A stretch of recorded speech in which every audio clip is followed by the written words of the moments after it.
கர்த்தருக்கே மகிமை உண்டாவதாக. பிதாவாகிய தேவனுடைய அன்பும் கர்த்தராகிய இயேசு கிறிஸ்துவின் கிருபையும் பரிசுத்த ஆவியானவருடைய அந்யோன்ய வழிநடத்தலும் பாதுகாப்பும் அரவணைப்பும் உங்கள் யாவரோடும் இருப்பதாக. ஆமென், ஆமென், ஆமென். மீண்டும் ஒரு விசையாக உங்களிடத்திலே இந்த தொலைக்காட்சியின் மூலமாய் சந்திப்பதில் பெருமகிழ்ச்சி அடைகிறேன். கர்த்தர் தாமே நம்மோடு இருந்து காரியங்களை பேசுவாராக. தேவ சித்தத்தை நம்முடைய வாழ்க்கையில செயல்படுத்த தேவன் நமக்கு உதவி செய்வாராக. ஆமென், ஹல்லேலூயா, ஸ்தோத்திரம். இந்த நாளிலும் கூட மீண்டும் ஒரு விசையாய் தேவனுடைய வார்த்தை, தேவன் நமக்கு எதை சொல்லுகிறார் என்கிற அடிப்படையில் நாம் இதை கற்றுக்கொள்வோம். ஒருவேளை தேவனை நீங்க மகிமைப்படுத்துறவங்களா இருப்பீங்கன்னா கர்த்தர் உங்களை ஆசீர்வதிப்பாராக. தேவனிடத்தில் பெற்றுக்கொண்ட நன்மைகளுக்கு நாம் மகிமைப்படுத்த வேண்டும் என்று சொல்லி கர்த்தராகிய இயேசு கிறிஸ்து சொன்ன ஒரு காரியம். ஆண்டவராகிய இயேசு கிறிஸ்து இந்த உலகத்தில் இருக்கும்போது எவ்வளவோ அற்புதங்களை, அதிசயங்களை, அடையாளங்களை அவர் செய்திருந்தாலும், அவர் அநேகருக்கு விடுதலையை தந்திருந்தாலும், தேவனை மகிமைப்படுத்துகிறதிலே அவர் முன்மாதிரியாய் பல காரியங்களை வேதத்திலே செய்திருக்கிறதை பார்க்க முடியும். ஹல்லேலூயா. அதுல ஒரு விஷயத்தை நாம இப்போ பார்ப்போம். நாம் எப்படி இருக்கிறோம் என்பதை இதை வைத்து கவனித்து அறிந்து நாம் எப்படி இருக்க வேண்டும் என்பதை புரிந்து தேவனுக்கு நேரே நடந்து போக தேவன் நமக்கு உதவி செய்வாராக. ஆமென், ஹல்லேலூயா. லூக்கா எழுதின சுவிசேஷ புஸ்தகம் 17வது அதிகாரத்தில் 18வது வசனம், தேவனை மகிமைப்படுத்துகிறதற்கு இந்த அந்நியனே ஒழிய மற்றொருவனும் திரும்பி வர காணோமே என்று சொன்னார். ஹல்லேலூயா. தேவனுடைய இருதயத்தின் எதிர்பார்ப்பு என்னன்னு பாத்தீங்களா? நீங்க ஒரு அற்புதத்தை பெற்றுக்கிட்டீங்க, அல்லது ஒரு சமாதானம், ஒரு விடுதலை, ஒரு மாற்றம் உங்க வாழ்க்கையில நடந்துருச்சு அப்படின்னு சொன்னா தேவனை மகிமைப்படுத்தணும். ஹல்லேலூயா. இயேசு அந்த அற்புதத்தை செய்தாலும் தேவனை மகிமைப்படுத்துகிறதுக்கு இல்லை, வரலையேன்னு சொல்லி எந்த அடிப்படையில் சொன்னாரு?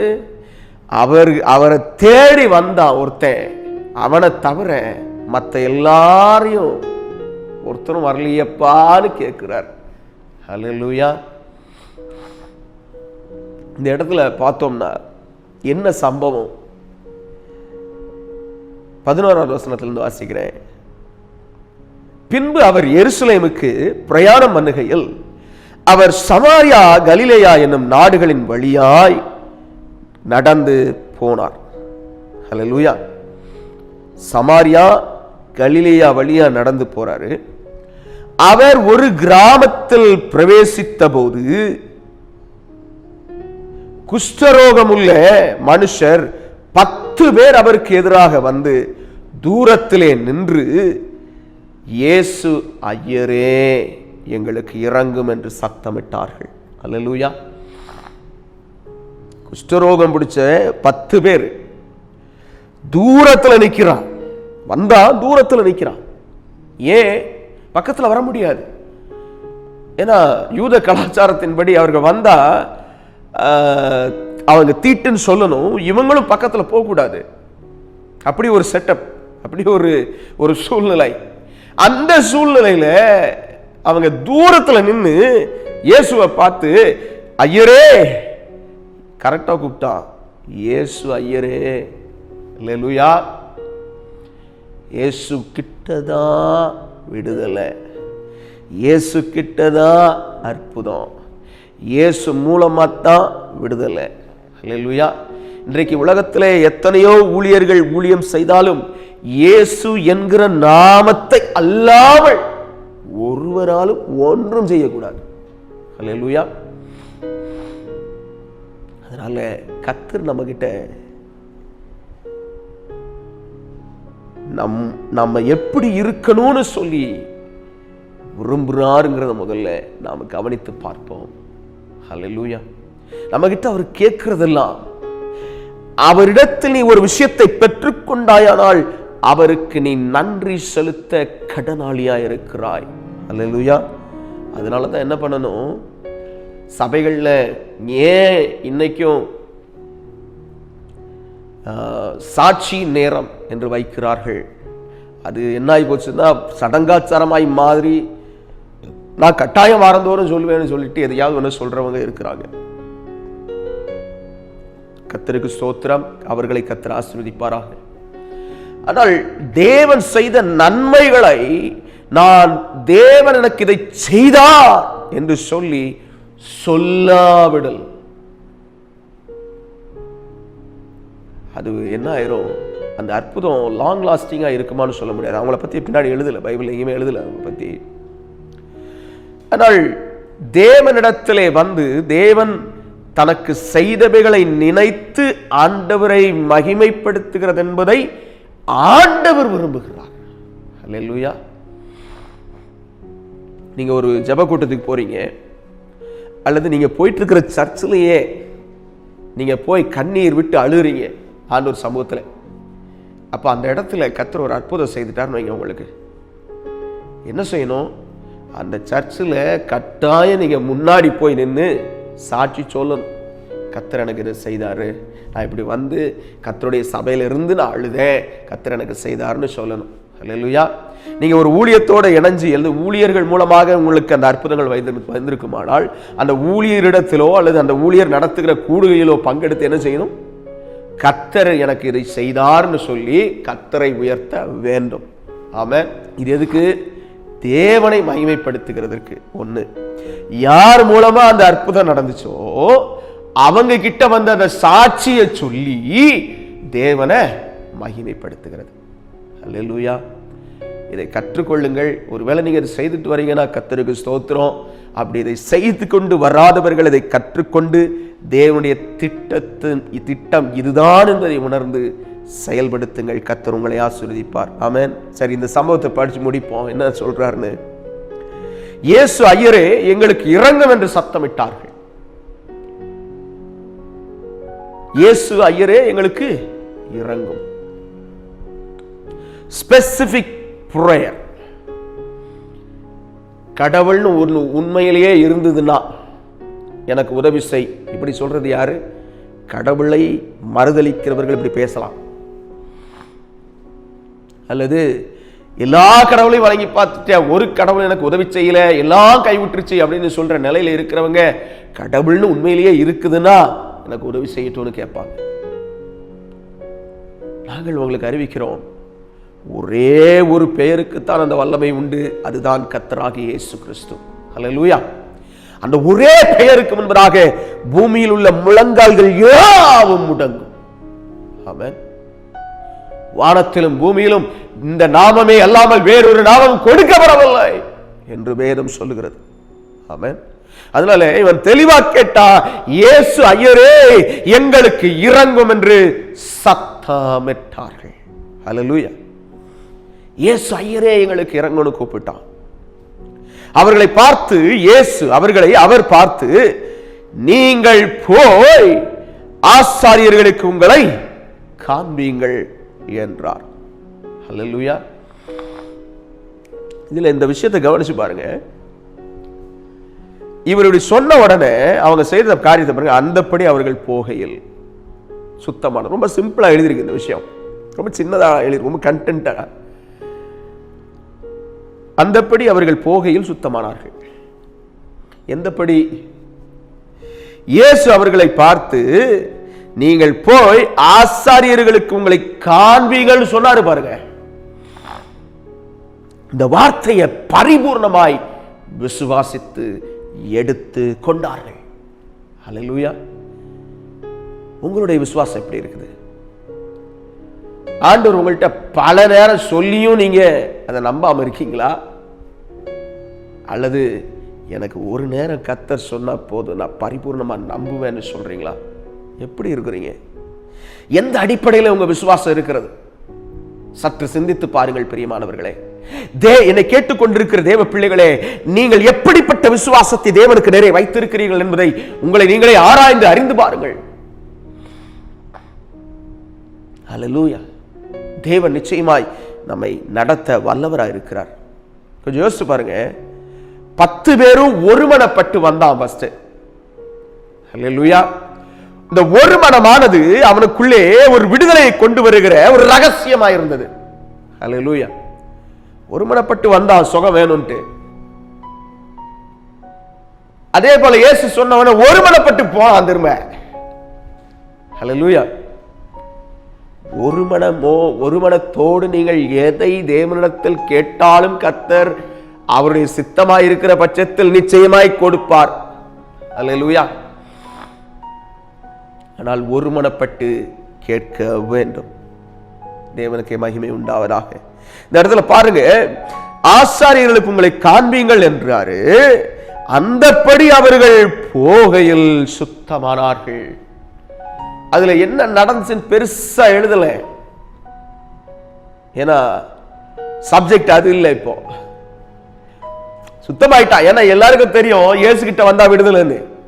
இல்லையா? ஏன்னா இதை போல ஒரு குஷ்டரோகி வந்தா, ஆண்டவரே அப்பா நீர் உமக்கு சித்தமான சுத்தமாக்கணும்னு சொன்னா அவனை தொட்டு சுகமாக்குனார்னே சொல்லுது பைபிள். இல்லையா? எனக்கு சித்தம் உண்டு, சுத்தமாகுன்னு சொன்னார். ஆமென். தேவனுக்கே மகிமை உண்டாவதாக. நம்மை நடத்துகிற தேவன் பெரிய காரியங்கள் நம்முடைய வாழ்க்கையில செய்வாராக. ஆமென். ஹல்லேலூயா. பாருங்க, சித்தம் உண்டு சுத்தமாக அன்றைக்கு சொன்ன அதே ஆண்டவர் இவர்களை பார்த்து கையை வைக்கல. நல்லா கவனிச்சு பாருங்களேன். நீ போய் காண்பி. அது என்ன பழக்கம்?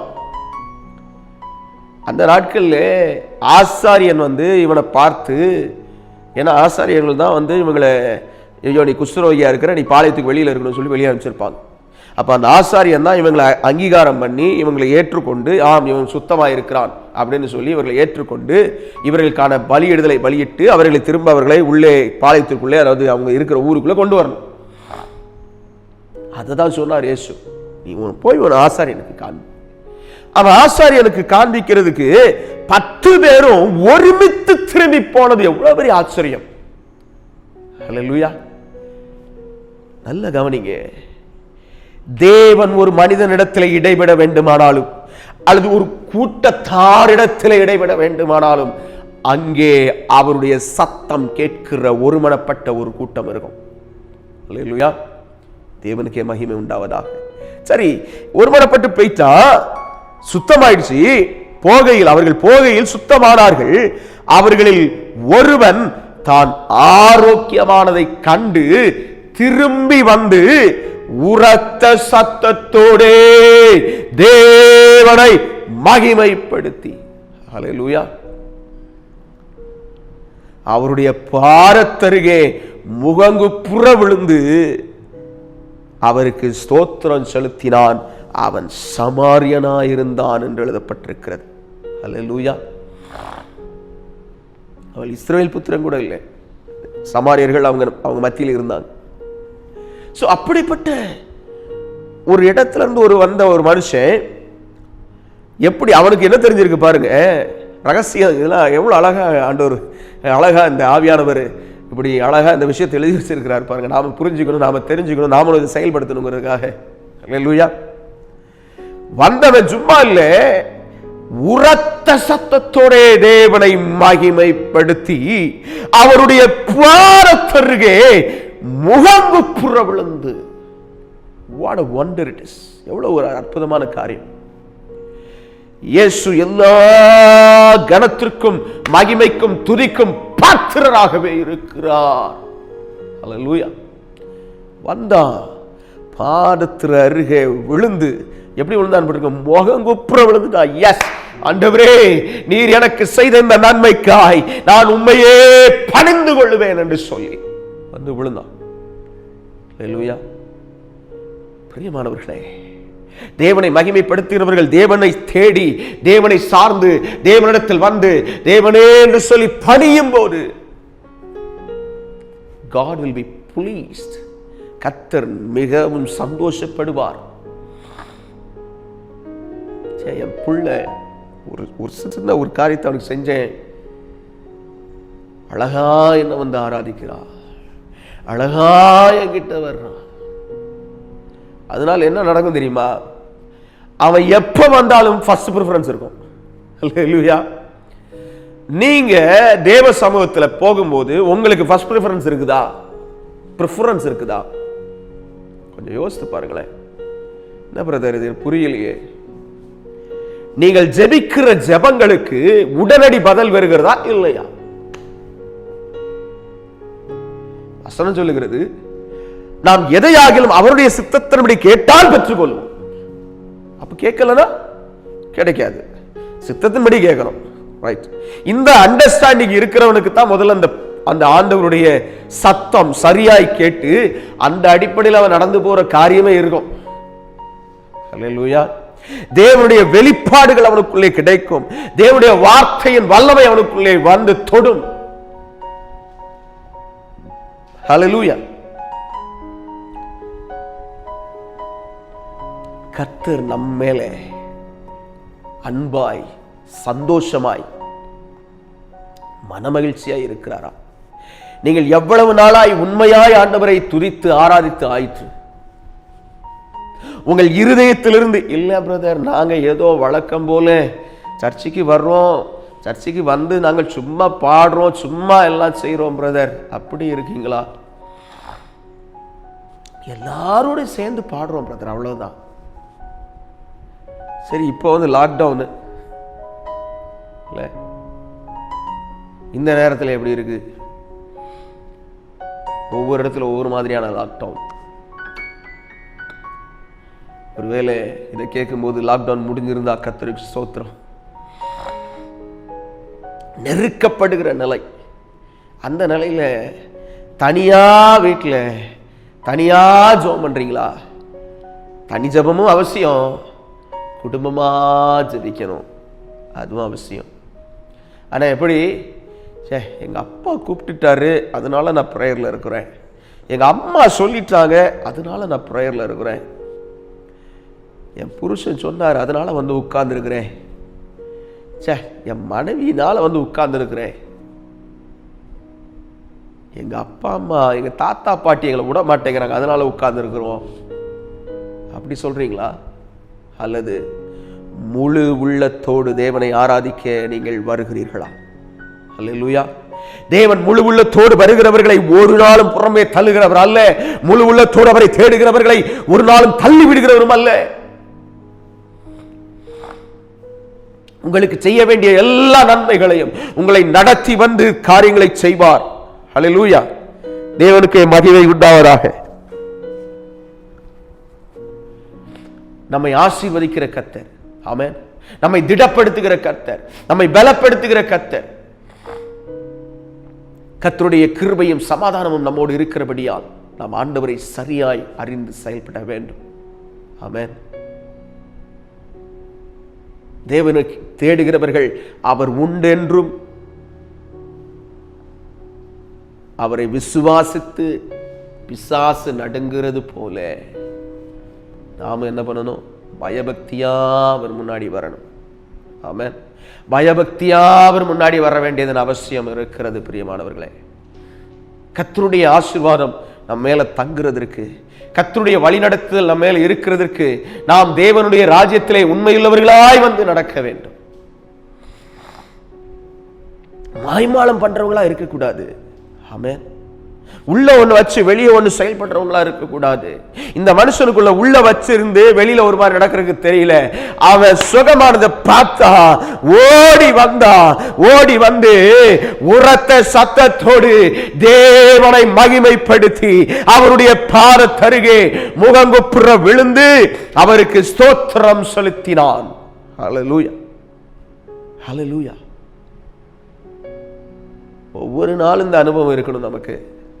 ஆண்டவரோடு இருக்கிற அந்த அனுபவம், ஒவ்வொரு நாளும் நான் ஆண்டவரை ஸ்தோத்தரித்து, ஒவ்வொரு நாளும் ஆண்டவரை ஆராதித்து, ஒவ்வொரு நாளும் ஆண்டவரை மகிமைப்படுத்துவேன்னு சொல்லணும். செயல்பட ஒப்பு கொடுப்பீங்களா? நீங்க எப்படி இருக்கிறீங்க உங்களுக்கு தானே தெரியும். உங்க ஜெபத்திற்கு ஆண்டவர் முதலிடம் கொடுத்து, என் பிள்ளை வந்திருக்கிறா அதனால நான் அவங்களுக்கு முதல்ல இந்த காரியத்தை கொடுப்பேன்னு சொல்லுவாரா? இல்ல பிரதர், நாங்க யாருக்காவது ஒருத்தருக்கு தான் கேட்டு ஜெபம் பண்ணுவோம் பிரதர். இது இன்னும் பழைய ஏற்பாட்டு நாட்கள் அல்ல. அவசியம் வரும்போது பரிசுத்தவான்களின் ஜெபத்தை நாடுகிறது தவறில்லை, ஊழியர்களின் ஜெபத்தை நாடுகிறது தவறில்லை.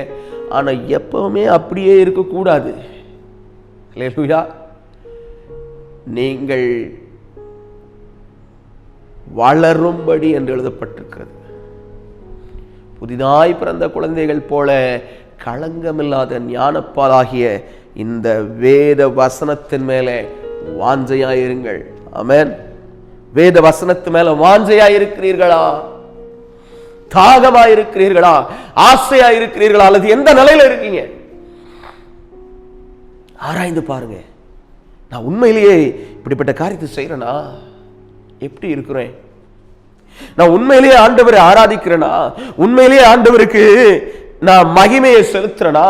உண்மையிலேயே ஆண்டவரை வந்து ஸ்தோத்திரம் பண்றேனா? ஸ்தோத்திரம் செய்வதை தேவன் விரும்புகிறார். ஆண்டவராக இயேசு கிறிஸ்து வாழ்க்கையில் அது இருந்துச்சு.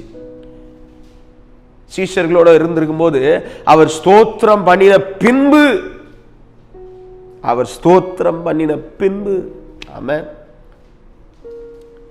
ஸ்தோத்திரம் பண்ணுதல் அவசியம்.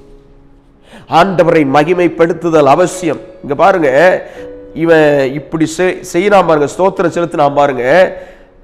இயேசு 17வது வசனத்துல, அப்பொழுது இயேசு சுத்தமானவர்கள் 10 பேர் அல்லவா, மற்ற 9 பேர் எங்கே? தேவனை மகிமைப்படுத்துகிறதற்கு இந்த அந்நியனே ஒழிய மற்றொருவனும் திரும்பி வர காணோமே என்று சொல்லி அவனை நோக்கி, நீ எழுந்து போ, உன் விசுவாசம் உன்னை ரட்சித்தது என்றார்.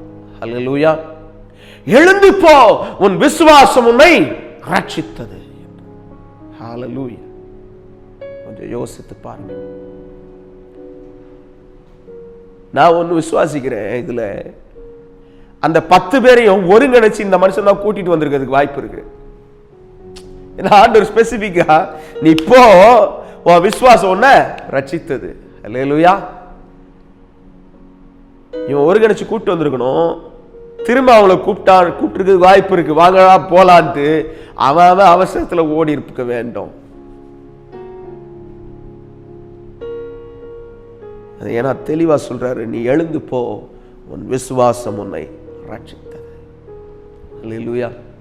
இன்றைக்கும் தேவனிடத்திலிருந்து அற்புதங்களை பெற்றுக்கொள்ள வேண்டும், விடுதலையை பெற்றுக்கொள்ள வேண்டும் காத்திருக்கிறேன். சகோதரனே, சகோதரியே, நீ தேவன் இதுவரைக்கும் செய்த நன்மைகளுக்காக ஒவ்வொரு நாளும் நீ ஸ்தோத்திரம் பண்ணினாயா? இன்றைக்கு சற்று யோசித்து பாருங்க.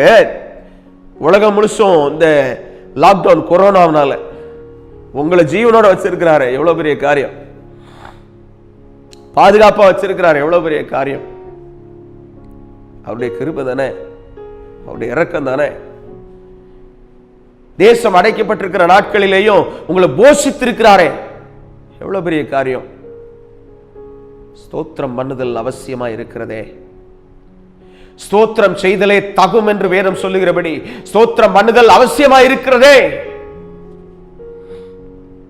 நாம் கவனமாய் செயல்பட வேண்டும் பிரியமானவர்களே.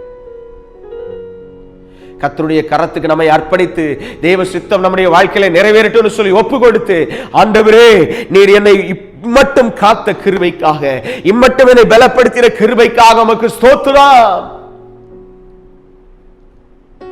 இதை தவிர்த்து குடும்பத்தை எப்படி நடத்துவேன்னு நீங்க சோர்ந்து போனப்போ உங்களுக்காக ஆண்டவர் ஒரு திட்டத்தை உருவாக்கி உங்களை நடத்தி உங்களை பராமரித்து உங்களுடைய காரியங்களை எல்லாம் விசாரித்தாரே, அவரை மறக்கலாமா? தேவனை மறக்க கூடாது. அவரை ஸ்தோத்திரம் பண்ணுகிற ஒரு இருதயத்தோடு நாம் செயல்பட வேண்டும். அவரை ஸ்தோத்திரம் செலுத்துவது அவசியமான ஒரு காரியமாய் இருக்கிறது பிரியமானவர்களே. ஒரு நாளும் அந்த ஸ்தோத்திரத்தை மறந்து விடாதிருங்கள். சாப்பாடு ஆகாரம் கிடைக்குது பாருங்க, அதுக்கு ஸ்தோத்திரம் பண்ணி ஜெபம் பண்ணுங்க. ஹல்லேலூயா. வசனத்திலிருந்தே ஜெபிக்கலாம் அழகா. அப்பத்தையும் தண்ணீரையும் ஆசீர்வதித்து வியாதியை உன்னை விட்டு விலக்குவேன்னு சொன்னீங்களா ஆண்டவரே, அப்படியே செய்யுங்கன்னு சொல்லிட்டு, ஆண்டவரே இந்த ஆகாரம் கிடைக்காதவங்களுக்கு எல்லாம் கொடுங்கன்னு சொல்லி மற்றவங்களை நினைச்சு ஜெபம் பண்ணுங்க. கர்த்தர் உங்களை ஆசீர்வதிப்பார். ஸ்தோத்திரத்தோடு கூடிய விண்ணப்பம். ஹல்லேலூயா. நிச்சயமாய் காரியங்களை செய்வார் பிரியமானவர்களே. நம்ம வசனம் இப்படி சொல்லுகிறது, சங்கீதத்தில் 37 நினைக்கிறேன், நீதிமான் நான் சிறு சிறு சிறு வயதுள்ளவனாக இருந்தேன், முதிர் வயதுள்ளவனும் ஆனேன், நீதிமான் சந்ததி அப்பத்துக்கு இறைந்து திரிந்ததை நான் ஒரு நாளும் பார்க்கல. அல்லேலூயா, ஒரு நாளும் பார்க்கல. நம்முடைய காரியங்களை விசாரித்து நம்மை கவனித்து நம்மை ஆட்கொண்டு நம்முடைய தேவைகளை நம்மோடு சந்திக்கிற அவ்வளவு பெரிய ஆண்டவர், இரக்கத்தில் ஐஸ்வர்யம் உள்ளவர், கிருபையில் நாண்டவர், வல்லமையின் தேவன், மகிமையின் தேவன், உண்மையின் தேவன், நீதியின் தேவன். ஹல்லேலூயா. ஒப்பு கொடுப்போமா? ஆண்டவர்கிட்ட ஒப்பு கொடுப்போமா? ஆண்டவரே, நான் நீங்க செய்த நன்மைக்கு எல்லாத்துக்கும் நான் ஒன்னா ஸ்தோத்திரம் பண்ணுகிறேன். ஒரு பாட்டு உண்டு, எண்ணி எண்ணி நான் பாடுவேன், ஒன்றாய் சொல்லி பாடுவேன், எண்ணி எண்ணி நான் பாடுவேன், ஒன்றாய் சொல்லி பாடுவேன், ஒன்றாய் சொல்லி பாடுவேன், ஒன்றாய் சொல்லி பாடுவேன். என்னெல்லா அதிசயங்கள், என்னெல்லா அற்புதங்கள் என் வாழ்வில் செய்தவரே. அல்லேலூயா. இரக்கம் நிறைந்தவரே என்கிற பாடல். ஆமென். ஆண்டவர் இன்னைக்கும் இரக்கமுடையவராக நம்முடைய எத்தனையோ தேவைகளை சந்தித்து பலவீனங்களிலே விடுதலையை தந்து பிசாசின் போராட்டங்களிலே விடுதலையை தந்தாரே, அவரை மறந்துடலாமா? ஒரு நாளும் மறக்க கூடாதே. பிரியமானவர்களே, கர்த்தர் நம்மோடு பேசின இந்த காரியங்களை குறித்து உண்மையும் உத்தமமாய் தேவனுக்கு நேரே நின்று தேவனுக்கு நன்றி செலுத்தி, ஆண்டவரே நான் இந்த காரியத்தை செயல்படுத்த எனக்கு உதவி செய்யும் என்று கேட்போம். கண்களை மூடி கர்த்தரை நோக்கி பார்த்து ஜெபிப்போம். நல்ல தகப்பனே, ஆண்டவரே நீர் மகிமையுள்ளவராகவே எங்களுடைய வாழ்க்கையில் இருந்தபடியால் துதிக்கிறோம். உம்முடைய இரட்சணியத்தின் கிருபை எங்கள் மேல வைத்ததற்காக ஸ்தோத்திரம். எங்களை ஆண்டவரே அப்பா விடுதலையாய் நடத்தினதற்காய் ஸ்தோத்திரம். பலவீனங்களை மாற்றினதற்காய் ஸ்தோத்திரம். பஞ்ச நாட்களில் எங்களை போஷிக்கிறதற்காய் ஸ்தோத்திரம். ஆண்டவரே உம்முடைய இரக்கத்தின் கிருபையினால் எங்களை நடத்துகிறபடியால் துதிக்கிறோம். உம்முடைய கரமே எங்களை போஷித்து வழி நடத்துகிறது, உம்முடைய புயமேகளை தாங்குகிறது. அதற்காய் ஸ்தோத்திரம் ஆண்டவரே. இந்த நேரத்தில் என்கிட்ட கர்த்தர் பேசினாரு. நான் ஆண்டவரே ஸ்தோத்திரம் என்ன விரும்புகிறேன்னு சொல்றவங்க மட்டும் கைகளை உயர்த்தி, ஆண்டவரே நான் எப்பொழுதும் நன்றி அறிந்துள்ள இருதயத்தோடு உம்மை ஸ்தோத்திரம் பண்ணுகிறவனாகவே இருக்க விரும்புகிறேன்னு சொல்லுவோம். உம்மை ஸ்தோத்திரம் பண்ண விரும்புகிறேன். ஒப்பு கொடுக்கிற ஆண்டவரே, நீதியாய் பேசி யதார்த்தமானவைகளை அறிவிக்கிறவர் அவரே இதை கேட்பாரானால், ஓ சொஸ்தமாக்கப்பட்டவங்க 10 பேர் இல்லையா, 9 பேர் எங்கன்னு கேட்டார் ஆண்டவரே. நாங்க அப்படி இருக்கக்கூடாது.